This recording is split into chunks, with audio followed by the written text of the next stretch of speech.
Hello, friends, followers, people who enjoy wine and delicious foods in lovely Wilmington, North Carolina. It's a great day. It's Tuesday, and it's Chris. I'm back.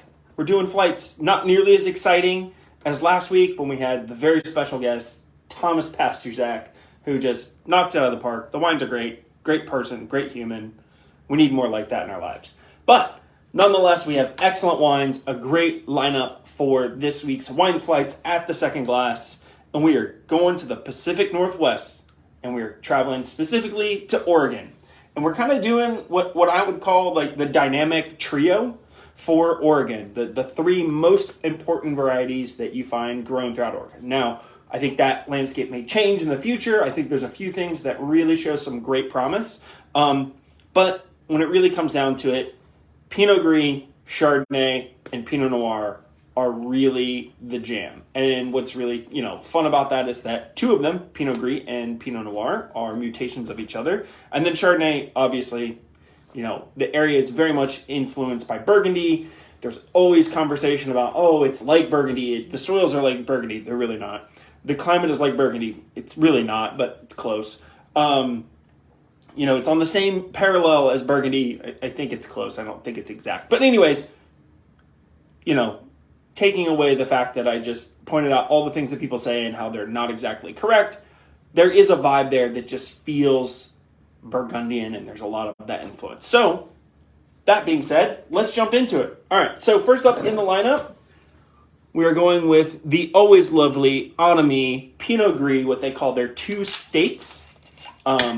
Very straightforward reasoning for that name. It comes from two of their estate vineyards, primarily the Amie estate and their 12 Oaks estate vineyard.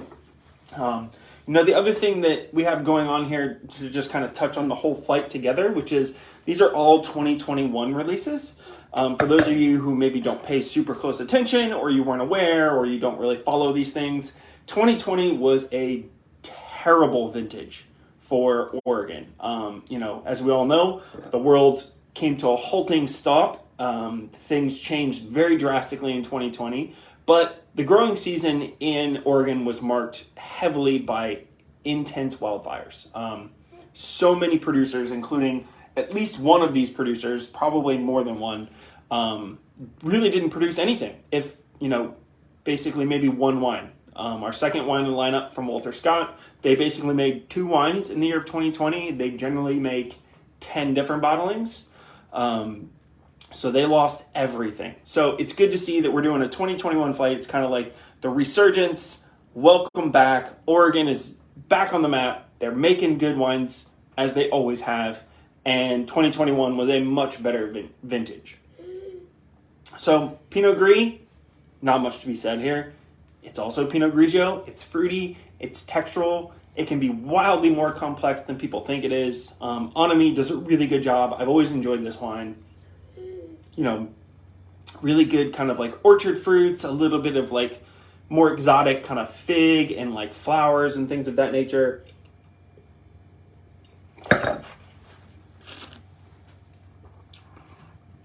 Yeah, great texture. Again, very distinct kind of pear, jasmine, a little bit of like citrus rind, citrus oil characteristic going on. That is a lovely wine. And even though we're still in the dead heat of summer here in Wilmington, I think everybody is starting to think about fall.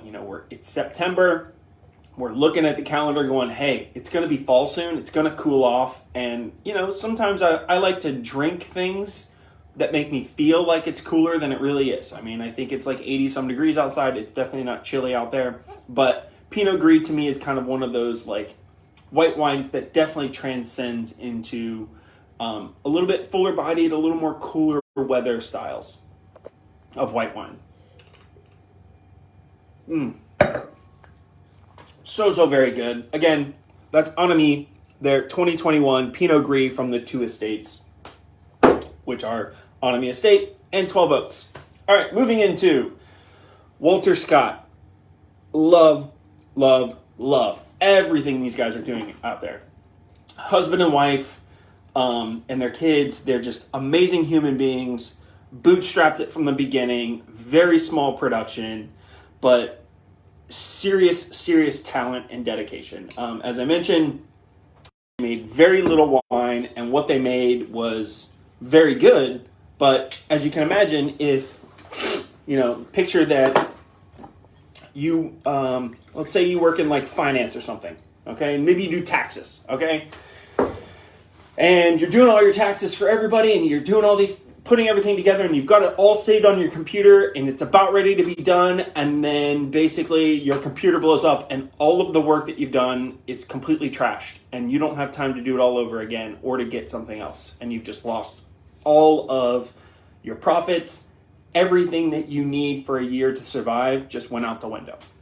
And that's basically what happens when growers and winemakers, lose a vintage or lose so much fruit. It's just like everything just disappears. So happy to see that they were able to weather the storm, as I knew they would, because these guys are tough. And they're back making their fantastic wines. So this is their Chardonnay, La Combe Verte, which is kind of like their, for lack of a better term, kind of their village label bottling. It comes from about like 12 different vineyard sources. Like I said, they make 35 different wines, give or take, maybe more than that. A bunch of single vineyard site wines. And their La Combe Verte series, which they do in Pinot Noir and Chardonnay, is essentially like a little blend of all of the lots and parcels or barrels that maybe don't make the cut for their single site bottlings.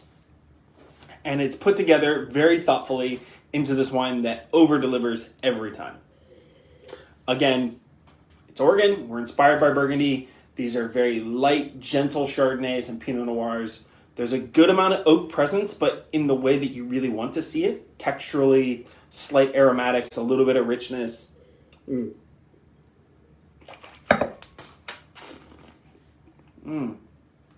is the first time I've had this vintage. Wow. Great creamy texture, a little like tart apple. Oh my gosh, wow.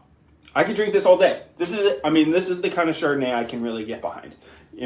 I'm not an anti-Chardonnay guy. I just don't get that excited about it. I know a lot of you out there love Chardonnay, and I think that's amazing. And this is one of the great representations of what Chardonnay can be when treated really well. This is so very good. Beautiful work, guys. Walter Scott, the La Combe Verte 2021 Chardonnay. Absolutely stunning. All right, moving into a legend in the industry, the one and only Ken Wright Cellars. These guys, we talked about these guys before. They make excellent wines. They're one of the, OG producers of the Willamette Valley. They've been out there for a long time, doing a great job. And this is also their 2021 Willamette Valley Pinot. Now, I would say that Ken Wright is really known for Pinot Noir. Now, they make some other things. I think they make a little Pinot Gris. They make a really excellent Pinot Bianco, if you ever get a chance to have that. That wine's spectacular. They don't make much, but what they do make is really good. But Pinot Noir is really their kind of strong suit, and that's what they make the most of. It's what they put the most of their focus on. And this is just their entry-level, their Willamette Valley basic bottling, which, something worth touching on, and I don't think enough people talk about this. We tend to always look towards the most prestigious. What's the best bottle? That's the one I want to drink. Or what's the most famous? Or what's the best, single expression, single vineyard? And those wines are really excellent, but that doesn't mean that you're going to like them the most. Honestly, I've always found that the entry level, the one they make the most of from good producers who have a lot of pride in what they're doing, like the Amie Pinot Gris, the Walter Scott La Combe Verte, Ken Wright's Willamette Valley, these are exceptional wines that are generally more affordable, more readily available, and in many ways just as great, if not greater, as far as pleasure-wise and what the experience they give than single vineyards. Not knocking single vineyards. I think they're amazing. I think people should enjoy them, but I think it's really easy to sort of be like, oh, well, it's not the single vineyard wine, so it's not as good. Not true. Just depends on the situation. Anyways, I digress. Let's move on. Beautiful red, black fruits, a little blackberry, raspberry. The oak is very well integrated. You know, it's not over the top. You know, Pinot Noir can really handle a good amount of oak. This is done really well. A lot of freshness. A little bit of spice. Very elegant, nuanced on the palate. I mean, this really is and has been a benchmark Pinot Noir for Willamette Valley. Like, you want to know what Willamette Valley Pinot Noir is really all about, grab a glass of this, and this will give you a general idea. Now, it's not, you know, it's maybe not the expression of the greatest wines from there, or it's definitely not an expression of the worst wines from there, but it gives you an idea. Like, generally speaking, this is what you can expect. Good red and black fruits, fresh acidity, great texture, a little darker color. This one's pretty translucent, but it is a little lighter. I think they went a little lower on the extraction this year. But the wine is excellent. All right, let's quickly wrap up. Again, this week on the weekly wine flights at Second Glass, it's all about Oregon, baby. Amie, Pinot Gris, 2 Estates bottling. Walter Scott, Chardonnay, the La Combe Verte, which is just so good. I can't get over how good that is. And then Ken Wright, always beloved, always tasty. Their Willamette Valley Pinot. All 2021s. Get out here, have some flights, have some great food, and enjoy yourselves. I'll talk to you next week.